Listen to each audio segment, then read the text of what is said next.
It's the Blair Witch Project on Gene and Roger Talk Movies today. I'm Yep. Roger. I guess that's Gene. That's Gene across the way That from makes me. me Gene. Yeah. And so we're talking about Blair Witch. Came out, Blair Witch. well, it premiered at the Sundance Film Festival Yeah, back midnight showing. in January of 1999. 1999. And then went into general release around, oh my gosh, July of 1999. I think July Yep, 21st, yep. maybe. Yep. And I think I'm just going to give a quick shout out with this movie. This is an example of an idea, a editing, and more importantly, marketing type movie. So, Gene, initial thoughts on Blair Witch Project? Blair Witch. Yeah, if you like horror movies, like again, this is like one of the classic ones I think you need to see, although just out in 1999. But Blair Witch, I remember this movie. I was living in California at the time. Yeah, and we'd always go to like the Pacific Theater, El Segundo, California, to watch movies. My buddies and I, and they had this huge screen there, of course. You know, California, all about movies. And the striking thing about this movie, first of all, was that when we were watching the movie, the projection didn't fill the whole screen because it was filmed in, you know, just a lower format. So it only filled like probably half of the screen. So it was kind of weird to be sitting in a movie theater that had this gargantuan screen. But yeah, the projection only covered like half of it. So it right there just made the movie extremely different. And then it was just masterful of marketing. Like I was talking to my wife, and my wife's was telling me that her brother was convinced that this was like totally real. Mm-hmm. And I remember there was like you saw stuff on the internet about filmmakers that had disappeared. And so you kind of walked into the movie theater. I remember it in 99, and you were kind of unsure. It's like, was this really true? Did it actually happen? Or was it something else? So you kind of had that little, you kind of didn't know because there was this masterful marketing. So you got to give props to the people behind the Blair Witch Project. And there's also, you have to give props to the guys who made this, because this movie was actually in the Guinness Book of World Records for a while. It's like the greatest return on investment ever, because the initial production budget on this movie was $60,000. Yep. And eventually, worldwide gross on this movie was $245 million. Yeah, ROI just out of this world. So, yeah, if you have a great idea, this movie just says you need to go for it. And these guys had a great idea, and they pulled it off. And just, they captured lightning in a bottle. And the movie, 1999, it still works. Right, and I do want to point out, right, how many horror movies go down the route of, ooh, what you're about to see is a true story, right? Texas Chainsaw did that, you know. Right. This one's different because they had a marketing campaign, right. And then the internet was kind of new, 1999. It was kind of established as a little bit new. And so they took advantage of this new media to really push this movie. Well, and they push that line that it's really happened. Right, and they even had the actors on their IMDb page. Basically, there was a line there where that was missing, presumed dead for like a year. They had that on there. Right. Yeah, Heather, Michael, Joshua, they were all used their real names in the movie. So the real names are Heather, Michael, Joshua. Well, right, because the idea of the directors, Eduardo Sanchez and Daniel Myrick, I believe it is, right. They essentially did the ultimate in guerrilla-style filmmaking. It's like, okay, here's our 3 actors. We're going to send you out into the woods for 8-9 days, however long it was. You're going to be filming everything. We are going to give you these little GPS devices, and it's going to send you to certain locations in the woods here where we're going to have some instructions for you as far as what you're supposed to be reacting to, or kind of some. But the whole movie is basically improv dialogue. Right. And, this movie then really comes alive from how they edited it down.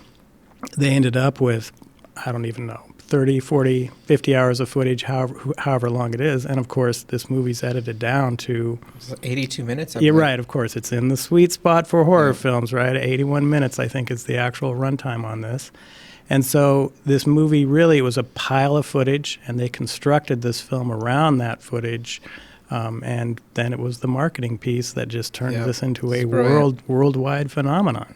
Right. Yeah. Yeah. And people really thought it was real. And, you know, I just watched this on Amazon, and Amazon has this little blurbs about the movie. And it says, like, the parents of Heather Donahue, the protagonist, the main protagonist there, they were receiving sympathy cards because they thought her daughter had actually died. Right. So, yeah, beyond successful. Well, and this brings back another film that we have not talked about on this show, and I'm sure we probably never will, but Cannibal Holocaust, which also was framed around a bunch of filmmakers disappearing. And Right. that director, of course, got hauled into court because the public there in Italy really thought he had killed those poor actors. Yeah, he had to bring the live actors into court and say, hey, here they are. Yeah, so Right. there is a line you don't want to cross sometimes with these movies, and that's when the law enforcement might actually think you really did murder your cast. Right, yeah. But it's just the acting in this is great. I think Heather Donahue does Heather a carries the phenomenal movie. Heather phenomenal carries job. it. Yeah. And it's Heather. I think we all know the classic scene in this film is when the camera is just tightly focused on her face as she's basically apologizing on camera to the families of the other characters. Right, Heather's last confession. Yeah, right. it's very famous. Yeah, that scene. Yeah, Yeah. and the film takes a really interesting way about it because the whole idea is Heather is a documentary filmmaker.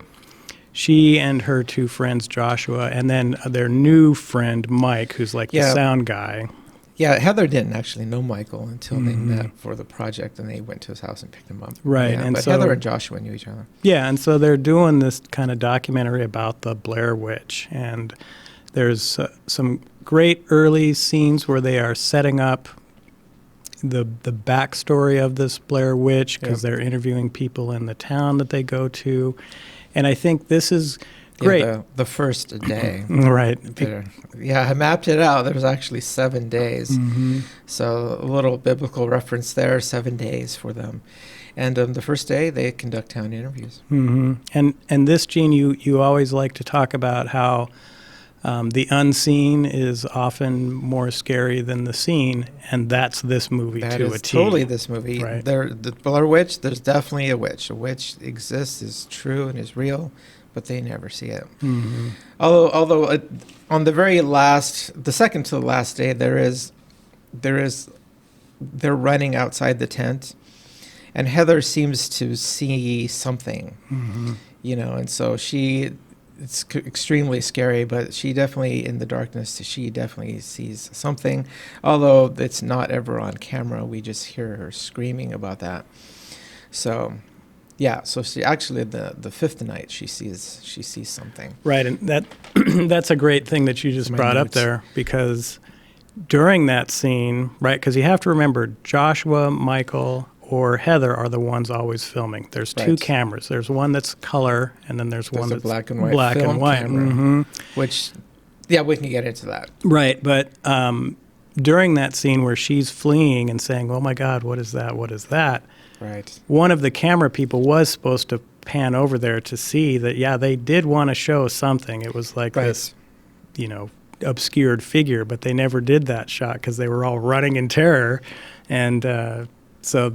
Yeah, it actually makes it more scary because she's just saying, what is that? What is that? As she is just fleeing in terror, screaming. Right, Heather Donahue right. is a great screamer. Good screamer. Yeah, so she's perfect for horror films. But yeah, that was just an interesting tidbit there where the directors were saying, yeah, we had this figure there that they were supposed to shoot, but they didn't. Yeah. She should definitely see something. And so, yeah, it just adds a lot of emotion to the whole journey that they're going through.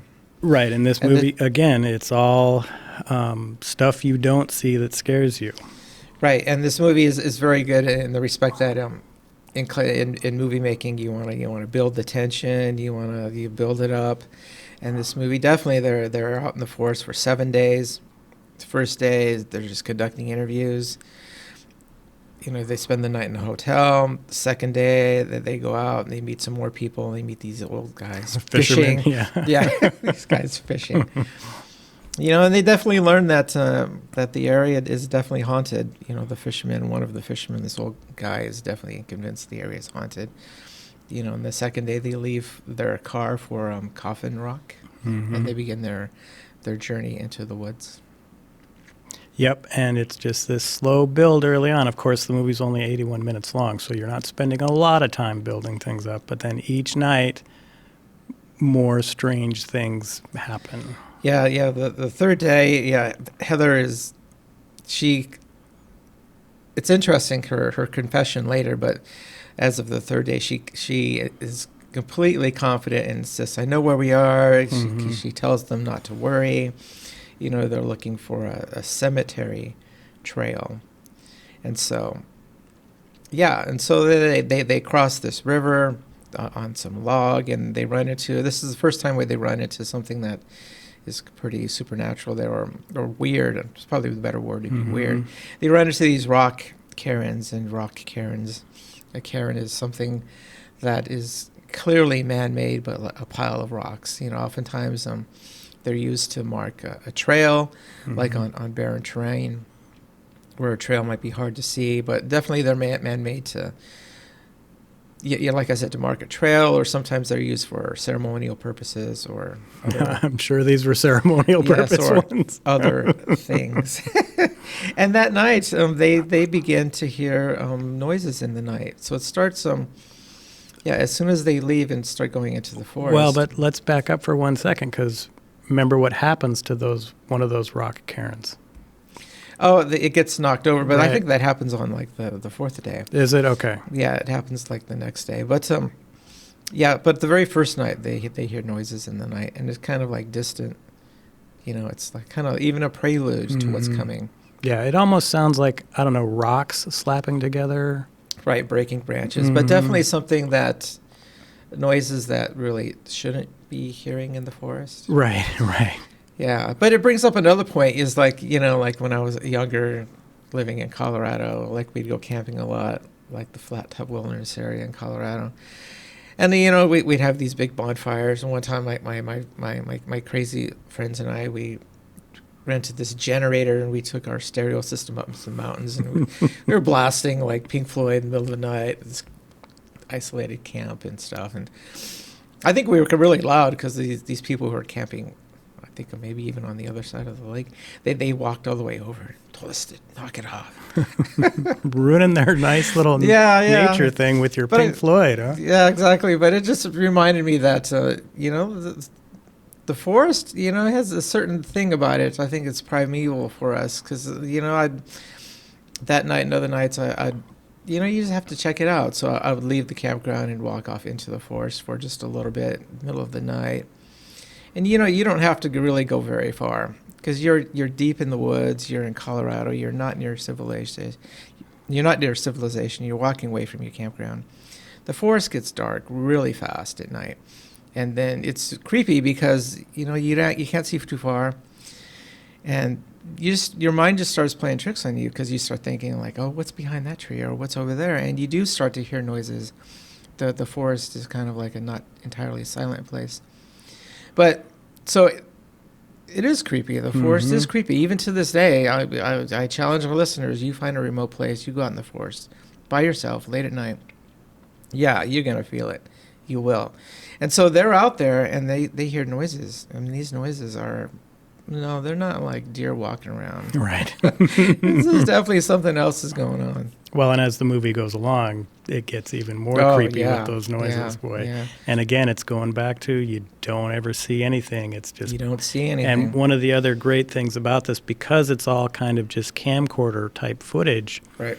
There are many scenes where it is just complete blackness on the screen, and all you are getting is their dialogue or their screams or just fear coming through those camera microphones.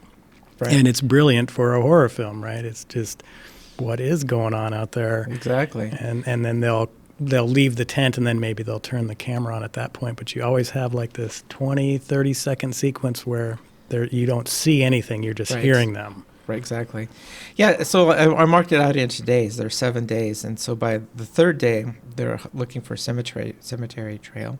And that's really kind of the last day where they're kind of like searching a location, because they wake up on the fourth day. And one of the actors, I forget who, he starts talking about the movie Deliverance. Yes, I knew the second, because I had forgotten that from the original viewing of that. So I watched it last night. I was like, oh, Gene's going to bring this up. I love the movie Deliverance. I love the clash of cultures there. So they start talking about locals. There are locals messing with us. And, because here on the fourth day, they begin the parts, the movie transitions is from filmmaking and Blair Witch to their Lost.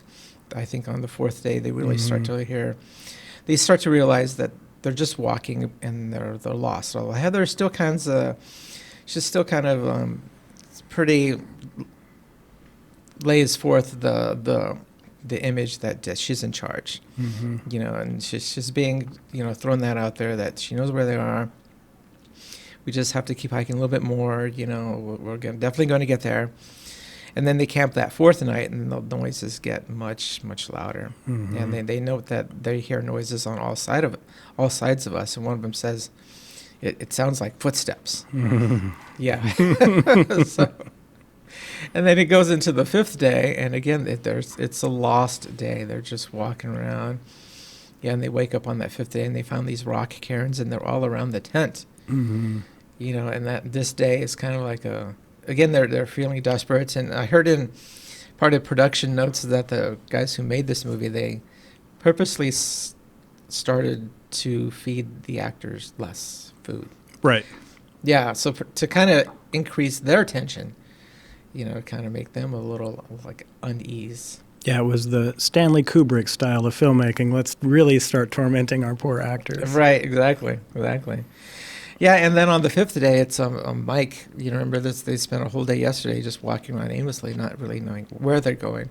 And so on the fifth day, Mike confesses to because on the fourth day the map gets lost, and so that adds to their tension. But on the fifth day, Mike confesses to kicking, quote unquote, kicking the map into the creek. Yeah, and they just start to really, although there's a little bit of them turning on each other, before. But the fifth day, they really start to turn on each other. Well, and I do want to talk about that map sequence, because if these directors made one mistake, it is that. That scene right there with him confessing to having kicked the map into the river. You guys are lost. The only true identifier you have is this map. And just to have that in the film of him kicking that into the river, disposing of it, a much smarter thing would have been to leave all that unsaid, because Heather is looking for the map. Hey, I always have it in my pocket. Oh, no, wait, I gave it to you, Josh. And then Josh is like, nope. I gave it back to you. I gave it back to you. You've always had the map. Right. And the only groan I ever heard from an audience was that part right there where it's just, oh, I kicked it into the river. Well, you idiot. No, you wouldn't have done that. No one would do that. Leave it up to the witch itself maybe came and just took that map, and just leave it unsaid, and it would have been much more unsettling. It's interesting. I think I have to diverge with you on that, because on the previous day, the fourth day, they were, or even the day before, I think they were trying to look at the map, and Heather says that by looking at the map, she could figure it out. Although I think it's interesting, they don't really show them using map skills. The way you do it is you get your compass and you lay it over the map and you align it, the direction. They don't actually show them. They talk about them doing map checks and stuff. Right. They are clearly inexperienced. Yeah, they're very inexperienced, because Heather, at the beginning of the movie, she's looking at a book that says, how to survive in the woods. So she doesn't know anything. She just read a book like just a few days ago, and that, I guess, makes her the expert. But yeah, in looking at the map, all three of them are kind of looking at the map. But Mike he looks at the map and he confesses it's like Greek to him. He doesn't understand it at all. And then the following day, the fourth day, they're just like lost. They're totally lost, and they're not moving anyway. So he doesn't feel that the map has any value. you know, and Heather, he has lost faith in Heather, and Heather keeps, you know, saying out loud that she's got it under control, but he, by all available evidence, can just see that no, it's not under control. We're totally lost, and so he gets an opportunity just to get rid of that map, and I guess in frustration he just gets rid of it. You know, so it's not so far fetched for me to have a character, and it just reminds it. To me, it brings up another like theme of this movie, because they talk about the Blair Witch, that, like in the 40s, there was a happening, and like the old townspeople told them about this on that first day, is that in the 40s there was a mass murder in the town where like 7 kids had disappeared, and then the guy who actually did it, his name's Mr. Parr. Rustin Parr. Yeah, he comes into town and he says, "I'm finally finished." And so they go up to his house and they find, I guess, the remains of 7 kids. And what he eventually ends up confessing is that, yeah, he had killed these kids, and he had killed them in pairs. And he would take them into their basement. He'd make one kid, because he didn't like, quote unquote, eyes looking at me. So he put one kid in the corner while he killed one kid, and then he'd go back to the kid in the corner and kill that kid. So this story had been relayed already to them. Mm-hmm. Yeah. And so by this day, because that story has just made me think, is like, well, that such an event, an old guy killing kids, could really only happen with kids, because kids, you know, they're young, and they don't have a way of the world, you know, they're not capable of really violence, you know, they're just a kid. And so like you couldn't do that to an adult, because an adult might turn on you and turn the tables on you and attack you. But if you attack a kid, you know, a kid, again, I think it's the point is that they're really immature. They don't know what to do in this situation. It's something that's brand new to them. And then I think these 3 characters, you know, Heather, Mike, flipping my notes, Heather, Michael, Joshua, you know, it's just like as you get to know them as the days progress, you kind of realize that these are really immature people too. Mm-hmm. In a way, Heather, Michael, and Joshua, they're really like the kids as well. You know, they don't really, they have jobs, and Joshua has a girlfriend, but they're not really wise. They turn on each other quickly. You know, they're just how they talk, and they're just interested in immature things. And, you know, and so when they're all encounter heavy stress, they become very illogical. And so I see this whole Mike kicking the thing in the river as just a symptom of their immaturity, and they're almost like they're really just kids. And I mean like little kids. So it's like the killing of kids, you know, it's kind of going to happen to them because they're like kids. Well, I appreciate your lengthy explanation as to why the map getting kicked into the water was okay, but I'm standing by my... No, it works with me. It would have been much scarier to just leave it unsaid. But the other thing I want to talk about with the Karens, too, remember one of the characters accidentally disturbs one of those Karens. Do you remember who that was? Yeah, Joshua, and that leads to... another scene where suddenly they wake up one morning and Joshua is gone. Yeah, on the 5th day, it's just a day where they're hiking desperately. And, you know, Mike confesses to kicking the map into the creek. And this day they run into some satanic wood arrangements. And some human-like figures that have been, like, made out of, like, tree branches and stuff. Yeah, and so... Yeah, and that particular day, I think Joshua kicks over sort of rock Karens. Yeah, and that night they hear baby cries at night, and they all run out of the tent. You know, they get the camcorder, the smaller one, and they're running out of the tent. You see them, like Roger, you alluded to that. They're running through the woods, and Heather cries, you know, "What the F is that?" You know, which brings up a point, like the F word is like, people have counted it this like 200 times. Yeah, this movie again kind of shows their immaturity to me. Is like, you just fall back on that. Well, and it's interesting because this movie is rated R, and it's it's language is what got this Yeah, movie it's rated R. language, Because yeah. if you are sensitive to a lot of F-bombs and other foul language, it's all throughout this movie from Yeah. beginning to end. Yeah, and I think the movie kind of gets ugly on this day because Joshua starts to really lose it. He really verbally attacks Heather. It's really kind of ugly scenes how he really is personally attacking her. Right. You know, it's just again, I think it goes back to his immaturity.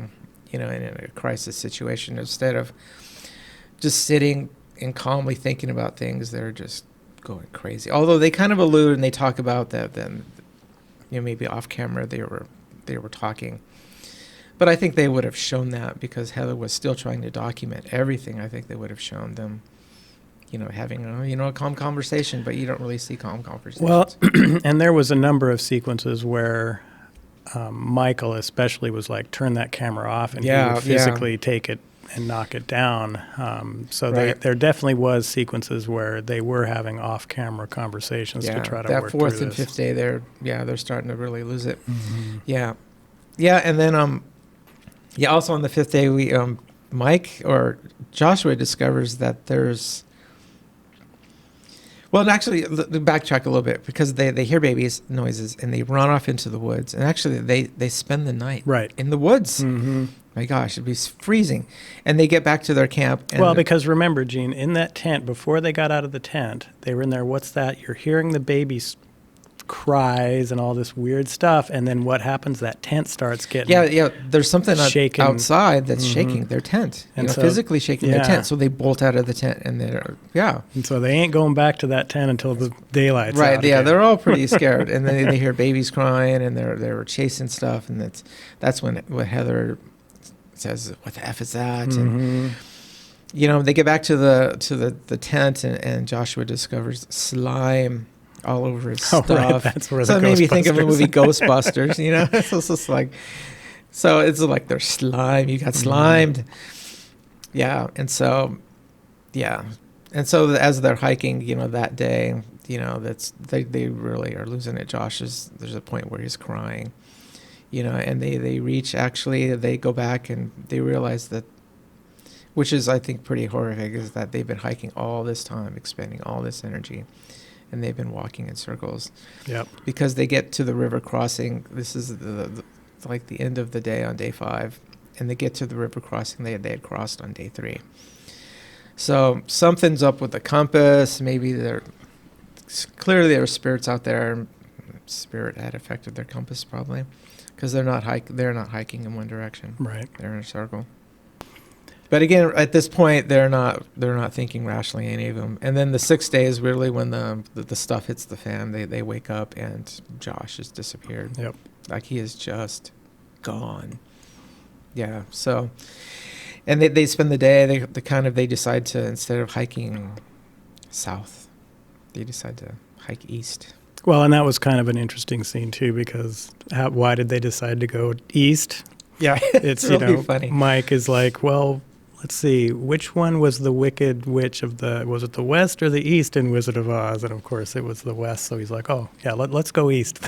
Yeah, the Wicked Witch of the West. And there's like the Good Witch of the East. But it turns out actually isn't really they're the Wicked Witch of the East and the West are both bad. Is the Good Witch was the Witch of the North. Yeah. Yeah. So they messed even that up. And so on the 6th night, they hear Josh in pain. So is it really him? They're kind of not unsure. Mike is a little bit unsure the 6th night.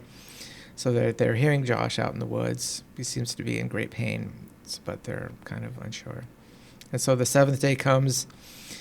They wake up and they find, Josh's kind of shirt torn into shreds, and that shirt's been used to tie sticks together.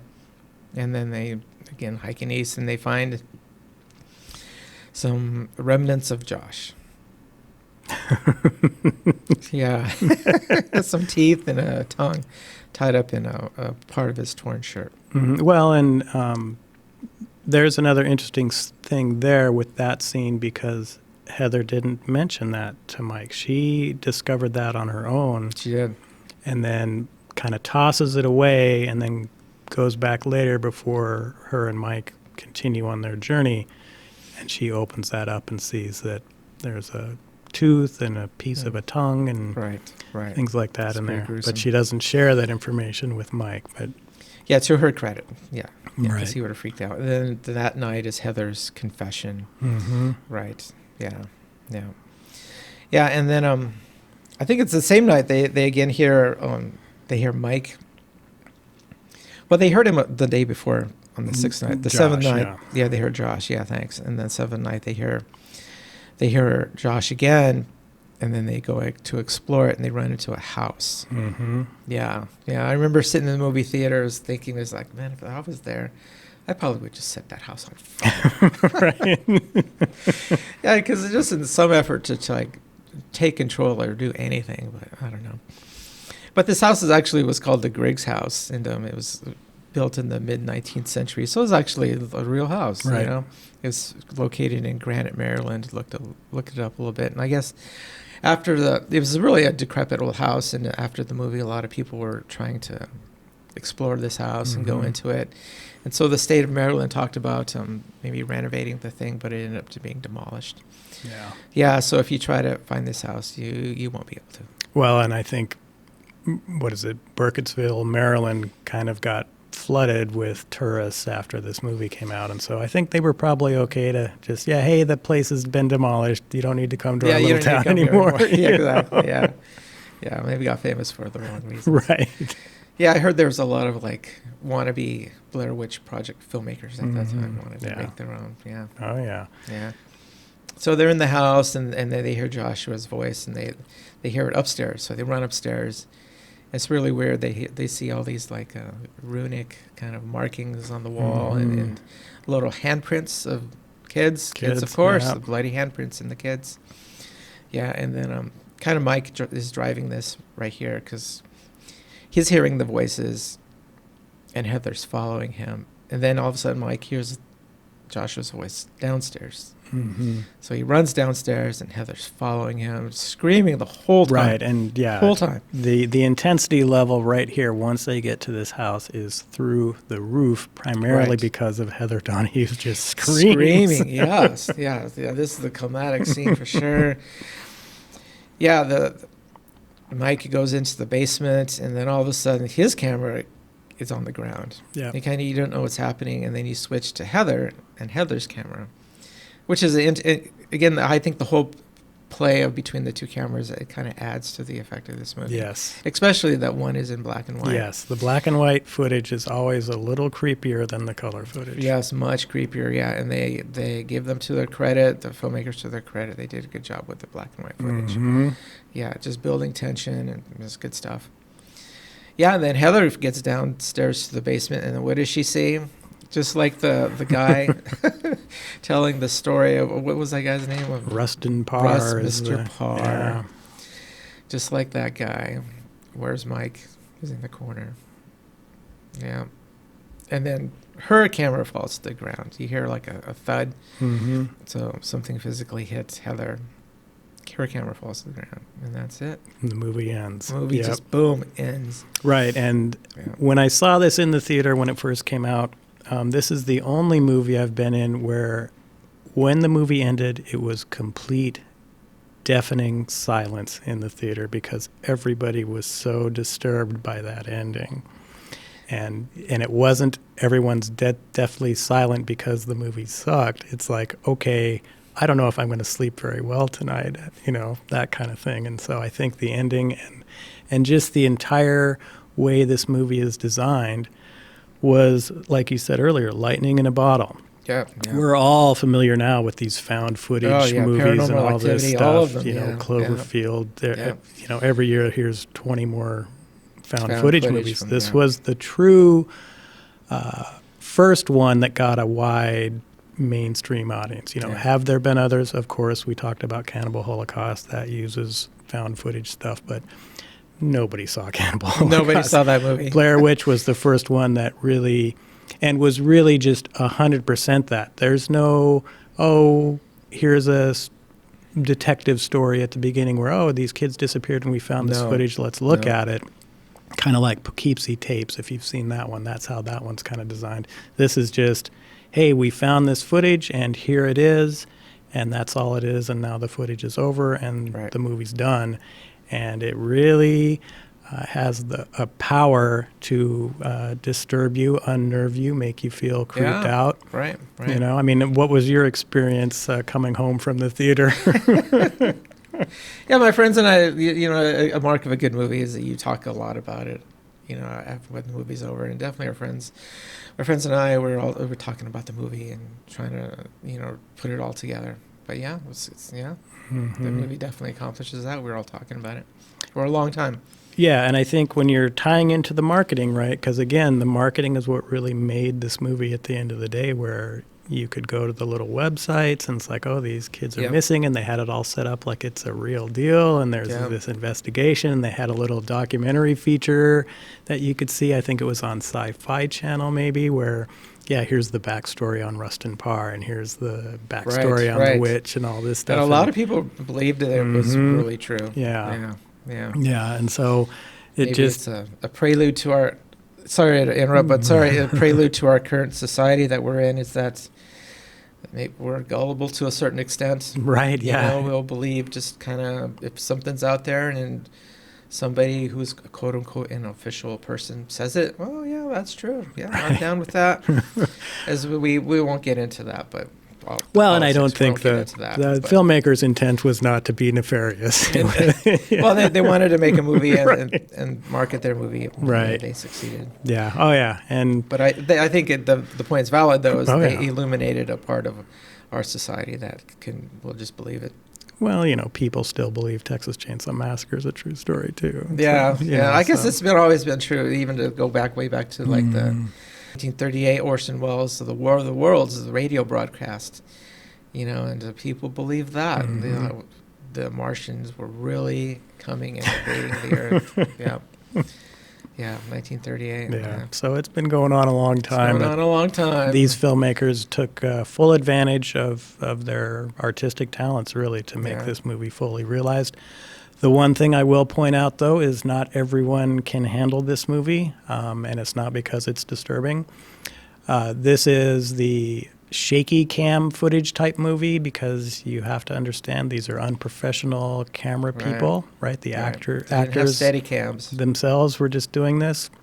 And so there are a number of people out there that simply cannot watch this movie on a big screen because you get physically ill because of the shaking and the, you know, if you have motion sickness, this might be a tough one on the big screen. Right. I think on a home screen, you're probably going to be okay. But there were numerous reports of people having to leave because they couldn't handle the motion of that film. But so just a FYI for our more sensitive viewers out there. Yes. But definitely, yeah, Blair Witch Project. Like I've said this about other horror movies, but if you like horror movies, Blair Witch, you've got to see it. Right. And again, the only thing that makes it really R is just foul language throughout. But as far as just a movie scaring you without ever really showing you anything, oh yeah, this is in the wheelhouse. It's a definite classic. Groundbreaking, of course, as far as the use of the found footage. Yeah. I think we're all pretty dang sick of found footage movies at this time. But this one, you know, I watched it last night for the first time in quite a long time, and I'm like, oh, this still holds up, you know. Yeah. And There are parts that still creep you out. Yeah, it's unique to itself, really. I mean, it would have been just fine to have never had another found footage movie again. But this one is effective. It does what it's supposed to do. You know, it's set out to just be a creepy little story, and that's exactly what it is. And again, it's in that wheelhouse of 81, 82, 83 minutes. And if you can get your horror movie into that wheelhouse, yeah, you're in and out, and, you know, you're good.